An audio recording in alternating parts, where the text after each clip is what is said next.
Hi, I'm Dana and I'm here with a mug of tea for today's video because I would like this video to be hopefully comforting to people, I think. Because I feel like a lot of the things that I talk about, it's very like, we're all in this together, guys. You know, like I hope you feel some level of comfort from the fact that other people are going through these things and feel these ways. But I don't feel like you're gonna get any help from it, you know? Like it's nice knowing we're not alone, but it's not helpful. But quite recently, I feel like I've seen the discussion of like life milestones and people being quite upset about them and feeling quite down on themselves come up both like online and like on TikTok and just general people that I see online, as well as in like some of my friends. I've definitely gotten hints of it. And it's one of those things that I've always been sort of aware of, but it's just not really bothered me that much as far as I can remember. If you go back to the early days of my channel, there might be a video where I was talking about it then and I'm like, oh my god. But it's something that I've gotten like very settled with, I think. And I wanted to give you my thoughts and experience on that because I think it might actually be helpful to people a little bit, fingers crossed. So we're gonna have to start with context of what I mean. So first off, there is a level to which I think milestones are important, you know? Like a massive amount of my autism diagnosis was based on talking about my very early childhood milestones and like the fact that like I spoke quite late and I didn't really do baby talk. I just went from not being able to talk to being like, excuse me mother, could you pass me that please? Like things like that, like being able to read really early but not talking, not being able to walk for quite a long time. Like all sorts of those like early milestone things I do think are probably important. I don't know shit. I'm not a doctor or a child psychologist or whatever else, but I would assume that we can look at the things that children are like struggling to reach and things like that and be like, oh, this is the type of support you need, this is the help you need, and try to set them up a bit for the future, you know? Once you're out of that developmental period where it kind of matters and hopefully you're going to get support for the things that are being struggled with, I just don't think milestones matter anymore. And like, it's one of those things where there's some vague distant part of my brain where I know that at one point it did. And this is where we're getting into like my personal experience context. Because I met a 21-year-old man at 16 and I stayed with him until I was 24 and couldn't move out until I was 25 because he'd been financially and emotionally abusive. But being in a relationship that was that long at that young an age, we were pretty consistently being asked like, oh, when are you going to get married? When are you going to have kids? When are you going to do this and that? And it was always asked with like the when. And I very much thought the when was coming. Like I was very fucking convinced that I was going to marry this man and have his children and we were going to be a family. Like I very much thought that I had hit like that milestone of have relationship, have family, have your person. I thought I'd hit that real early on. And it was a horrible awakening at like 24 years old to go, oh no, I just wasted like my entire youth on looking after this man and letting him be horrible to me. Like not that long before I broke up with him, we'd been looking at engagement rings and I'm so fucking glad we didn't go through with all of that. But it does mean that now I'm 28 years old, I don't have an education, I don't have a career, I don't have a family, I don't have a partner, There's a lot of things that I think I probably realistically should have hit and that other people endeavour to hit by certain ages that I just sort of missed and I just sort of like strolled right past. And I guess the context is going to be more mixed in because I have things to say on a tangent from that.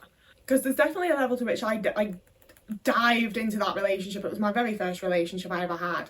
And I felt like I was so behind everyone else my age, you know? Like I'd had 3 years at that point of going into school and hearing the girls be like, I had lost my virginity, I had sex with this man, I did this with this boy. And looking back as an adult, I'm like, why the fuck were you doing that at 14? Like, who was looking after these children? These girls should have been being protected. Like, far too young to be engaging in the things that they at least said they were engaging in, you know? But I felt like so desperately behind and like so unlikable and so unlovable, you know? Like I'd grown up fat and overweight and been bullied for it, and I was very like, no one's ever gonna fancy me, no one's ever gonna like me, no one's ever gonna like be interested in me. And then all of a sudden this older man that was in a band and he was a guitarist was interested in me. So I really fucking threw myself into that. And there were so many points that I considered leaving him, like even really early on, and it was a thing of like, but I need to have a man, like I need to like such compulsory heteronormativity of like, I need to get a boyfriend, I need to get him to marry me, I need to have a family with him, I need to do exactly what my mother did, I need to do it right, I need to do it as quickly as possible to show that I am like worthy of something. And especially being as young as I was, it felt like that was my way of having a milestone. You know, that was my way of being like, I actually am doing something with my life, thank you very much. I might not be graduating university or building my career, but I'm building my family. I have a man, I'm doing my little corner of the world, and it's not what other people my age are doing, but in 5 years they will be, and I'll have already done it.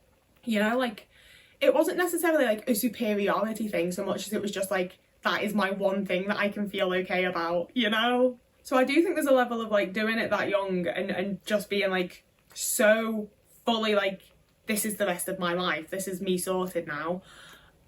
It made milestones just seem a whole lot less important and more like, these things are going to happen as they happen. You have to meet the right people and do the right things and work towards things, and then things happen. And it's much less that they're milestones and more that like, you should have goals in life to work towards, and eventually you should hopefully have put the work in and gotten lucky and whatever else you need to get the thing you want. And I think that's where the autism like really ties into it for me, because I'm just like, how we have these like guided milestones that everyone's supposed to like endeavour towards, and I don't, you know? Like that first relationship that I had was fucking horrible, and then I had a second relationship that was like, to be fair, significantly nicer, but still just not that nice, and didn't really give me any encouragement to like seek romantic partners again, you know? So like it very much took the milestone of like marriage, family, move in with partner, all that type of thing off the table, because like I don't want that, at least not right now, you know? Like I very much do want it at some point. I don't want to live alone and lonely for my entire life, but like it's also a thing of like, I'm not lonely. Like I have really good friends at the minute that I really enjoy talking to, and like I'll give Rehab to do things online, like they are internet friends. For the most part, we did meet up. But you know, like, I don't feel lonely. Like, I have my cat, I have my friends that I talk to whenever I need them. Like, that's the thing as well with having internet friends, is they're like different time zones. Like, I can just rotate through them as I need them. Like, there's a lot of positives to them, and I very much don't feel lonely. So it's very much the kind of thing of like, I would love to meet someone that just like sparks the desire in me, where I fancy them, where I want them, where I want to be around them, I want to be with them, I want them in my life. I haven't, so I don't really desire that right now, you know? Like when I meet that person, I'll desire it with them, but I haven't, so I don't. I'm not really sure if I want kids or not. It would be a conversation to have with the person I plan to spend the rest of my life on with, who I haven't met yet. So like, it's just not a thing to really like think about or be bothered about right now. And it's one of those things where I know that if it is something that you're thinking about and it is something that you're bothered about, you can't just put it out of your head. You can't just make it not be a thought anymore. Like, I get that, don't get me wrong. But it's not what I want. And if it was, I'd be working towards it and hoping for it, you know? And obviously I'm using like dating and relationships as quite a large example here. But it goes for like most things that you could consider a milestone, you know? Like, I don't have a career. And obviously, like, not being funny, I don't post 3 YouTube videos a week and TikToks nearly daily because I don't want this to be a career, you know? Like, I would really like to be able to be like, oh yeah, I'm a YouTuber, I make all of my money from YouTube, I don't have to be on universal credit. That would be amazing. I would love this to be like my actual job and career, but it also isn't, and people know that when they click on my profile and I have 16,000 followers, you know? Like, that's just the way it is. And I do definitely like feel a level of like shame around that and like very negative feelings, because it's horrible to meet new people and have them be like, oh yeah, I work in like this finance department in this place, what do you do? And I'm like, oh well, do I want to just tell them that I'm a YouTuber and then have the conversation down the line where they're like, so you don't like make money from YouTube though? Or do I want to be like, oh well, I'm currently unemployed but I'm making a go of like online influencer stuff, and then sound like a fucking cunt? So it's different from the relationship thing, because that's very much a like, I'm just not in the position for it, like it's not a current like work towards desire. Whereas obviously I've spent a good fucking while now working towards like my career online, and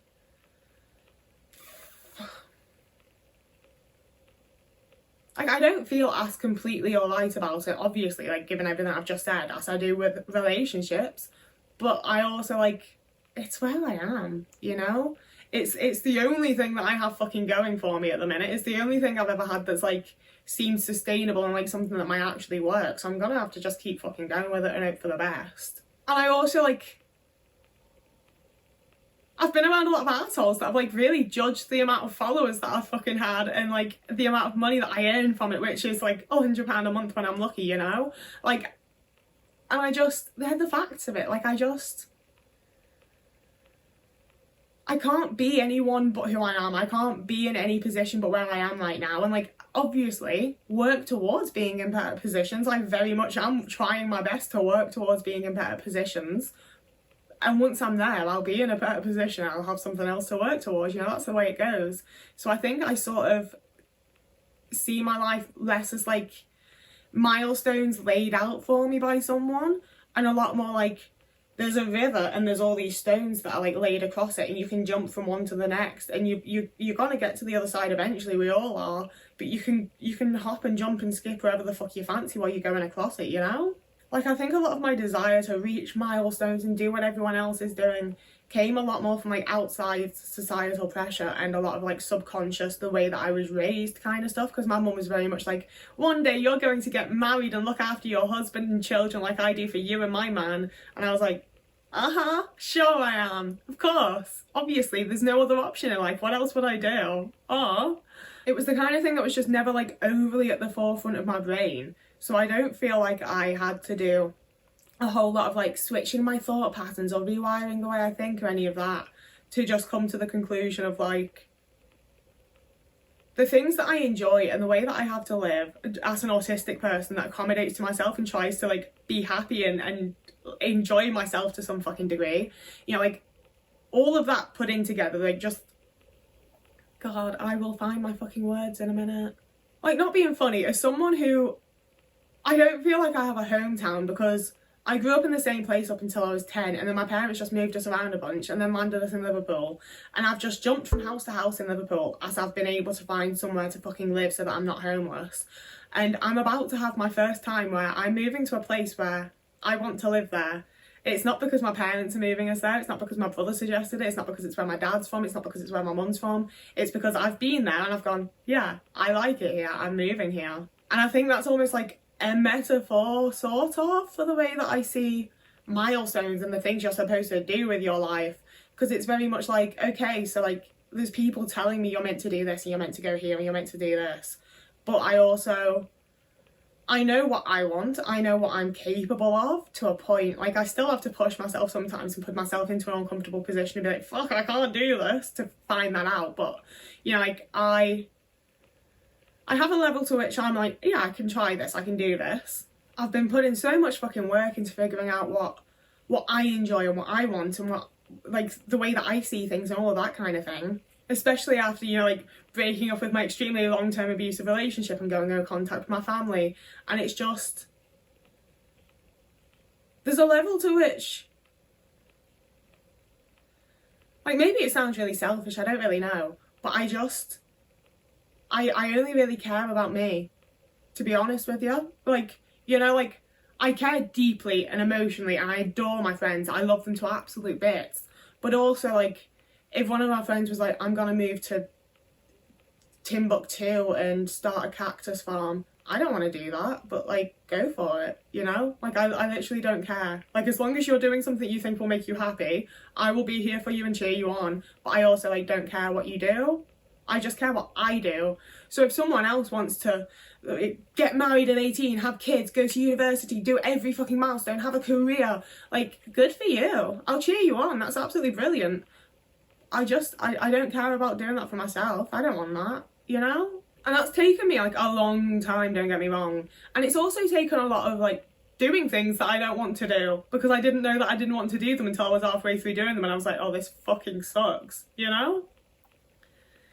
Like, I struggle to try new things. Like, as an autistic person, I hate anything outside of my routine, that doesn't like anything that I don't know what to expect, doesn't have much of a social imagination. Like, I find it hard to try new things, but also, like, if you don't try new things, you're not going to get to add anything to your life. So I do it every now and again, you know? Just, like, having life experience and putting focus into yourself and getting to know yourself better and being able to have just more of, like, an actual instinct and a self-assuredness of, like, I know what I want, and it doesn't really matter what other people want and what other people are doing, because that's what they want and that's what they want to do and fucking good for them. It's not for me, you know? And I know that there's like an added level of difficulty when you're watching people do things that you do want to do. Like that's definitely one of the really fucking rough parts of autism, you know? Like for a long time, I really fucking wanted to go to like drama school. Like I did LIPA 419 at Liverpool Institute of Performing Arts, where you can go from like, as a kid essentially on Saturdays. I did that for like 2.5 years because I genuinely thought that I was going to go to university there. Mostly because when you graduate, it's Paul McCartney that shakes your hand, and I was like, is this the only way that I'm ever going to get to meet a Beatle? I have to do like 3 years of drama school. Okay. But again, it's the kind of thing where at the time I felt awful about that, and I was like, oh my god, I can't even do my fucking A-levels. I'm not going to get to go to my dream university and get to shake Paul McCartney's cold, decrepit, half-dead hand. Like, it felt like the end of the world. And looking back now, it's one of those things where, like, I'd have liked to do something that wasn't getting with my horrible abusive ex and wasting 8 years on looking after him. Like, don't get me wrong, it would have been nice to have not done that. But also, like, it would have just been a different struggle and a different thing. And, like, you know, I didn't fucking do it. Like, I don't know. I felt like I was going to be able to, like, give you some sort of, like, hint or tip there. But I think it's just honestly like a lot of trying very hard to speak nicely to myself. See, that's the thing, is I think sometimes people misunderstand what I mean when I say I think nicely to myself. But like I'm rude to myself, but in a nice way. Very similarly to how I am to my friends, to be fair. It's very much the like, well, you didn't fucking do it, did you, little dickhead? So there's no point fucking whinging about it now, is there? And like, it sounds kind of mean, but it also like, yeah, you didn't fucking do it. Like, oh, everything could have been different. Yeah, it might have been fucking worse, mightn't it? Like, you don't know. Like, as much as like you could have done things differently and all that, like, if my grandmother had wheels, she'd be a bicycle. Like, like when I said I hope this would be helpful, it was much less that I'm gonna give like hints and tips, and more that I think sometimes, like, especially like for, at least for me, you know, like sometimes just seeing other autistic people be all right about things and be like, yeah, it's not ideal, it's not like the best thing in the world, I'm not like fucking thriving over here, but like it's also fine, you know? Like just being reminded that sometimes things can go wrong and things can be really hard and you don't have to fucking succeed at everything ever, and it can still be alright. Like, it's not, most things in life, as much as like they feel like they're the end of the world at the time, like, I'm not trying to invalidate how anyone feels. Like, most days I have something happen to me that feels like the end of the fucking world. Like, I was going to make those potatoes the other night, and then I picked my potatoes up and they were dripping, and then my fingers went through them, and that was the fucking end for me. I had to just order takeout and have a cry because I was like, this is the end of the world. It feels like nothing's ever going to be okay again. Like, as much as I understand that that's how often, like, things can feel and everything, sometimes things are alright. Sometimes things just aren't that big a deal. And like most things in life a lot of the time aren't that big a deal, you know? Like, every now and again we have that like one big fucking thing where it does really matter and you do really need to pull your shit together, don't we? Yeah, we do. But for the most part, things ain't that deep, you know? When it comes to like everyday social issues on a personal level. I do also think we have a massive issue online of acting like things aren't that deep when they actually really are. Like, don't get me wrong, like, things are important, our lives are important to us, you know? But also, eventually you're just going to be looking back on it. And for them, like, the things that at the time felt like the absolute end of the world, and like I was a complete failure, and like I was just never going to be able to like exist as a person or feel alright about myself or anything else ever again, it actually turned out alright, you know?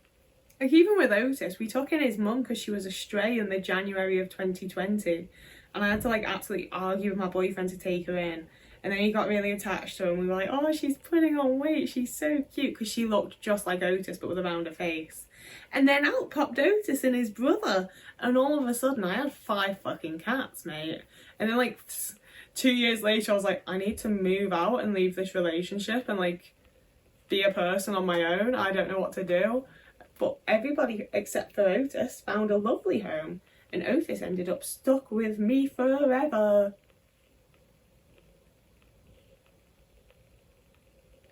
Like, I didn't want a kitten. You know? Like, I really didn't want to have to deal with this fucking kitten. And especially, like, his brother was alright, Ringo was fine. But Otis got really sick, and I was having to feed him every 2 hours for 6 weeks, like, through the night and everything.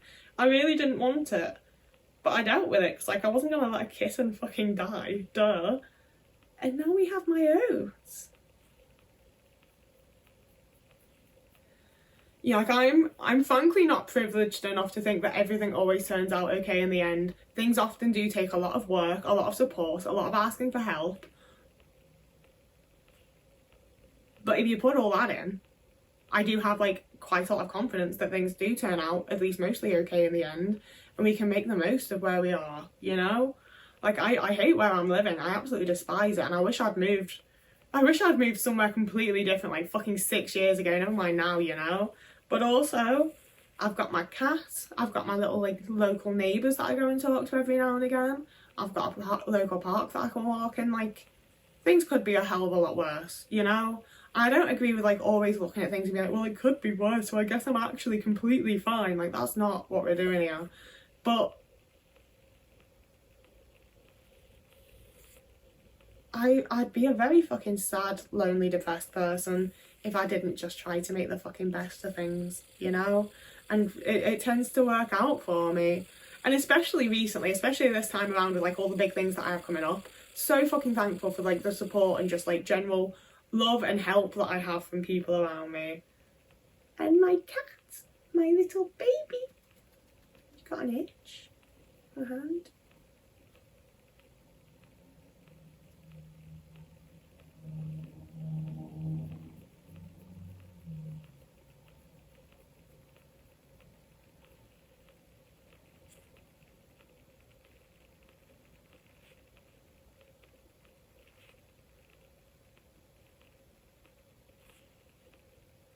Also, not to make this video all about Otis, but he can sit for a treat and he can also spin and then sit.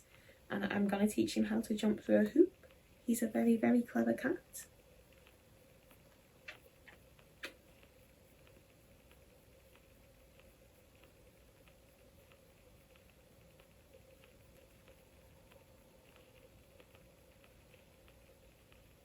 The video is over now. I'm not going to say anything else particularly relevant. I'm just...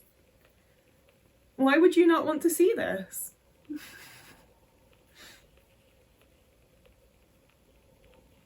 I doubt you can hear him, but he is doing a right purr and all. You're gonna fall, my baby.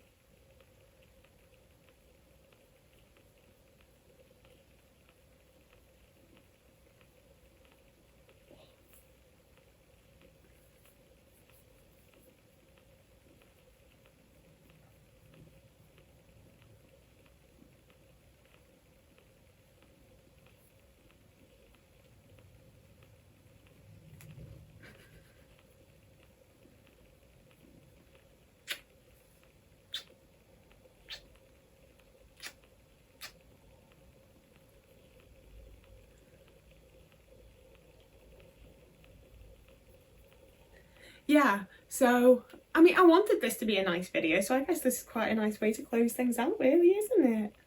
Oh, my little man. My little baby boy. He's just perfect. He's just the best cat in the whole entire universe, I'm telling you. He's just so baby. He's just so cute. He's just so sweet.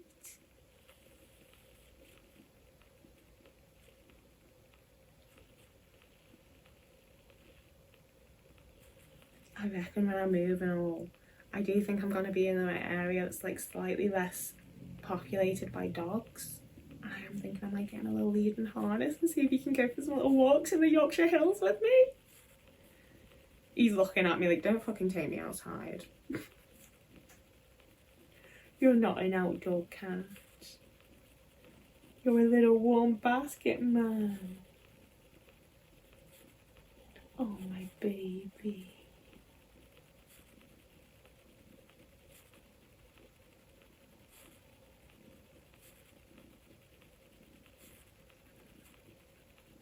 Such tiny, delicate little toes. Wiggle toesies.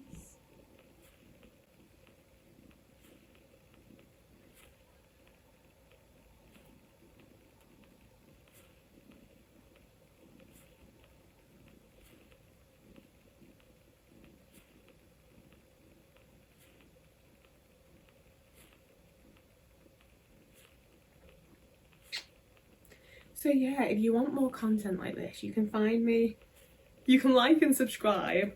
You can also find me over on TikTok, Instagram or Blue Sky.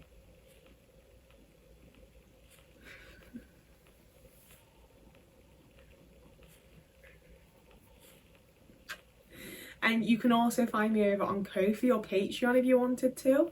I've had a few comments recently from people saying like, oh, I wish we could chat. And in fact, we possibly could. I do have a Discord, which you get access to via if you join me on Patreon. And also, if you email me or message me on like Instagram or somewhere, I'll send it to you. I don't actually want to like financially gatekeep it. So like, I hang out there. I'm not guaranteeing you that we're gonna like be besties and have a chat. It depends if you post something that I have a fucking reply to, don't it? Like, I can't promise we're gonna be friends. I don't fucking know you. But if you join the Discord and hang out, like, we'll be in the same area. If we have anything in common, we'll end up talking. So you can join that if you wanted to. And we're gonna go now, aren't we? Yeah. So whoever you are, wherever you are, if you're having a lovely morning, evening, day, afternoon, week, month, year, and we will see you again in a couple of days.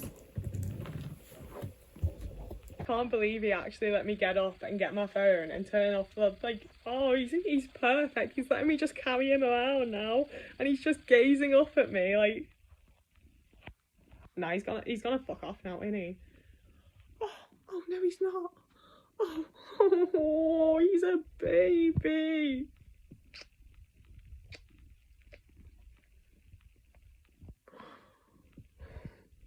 Oh, he's so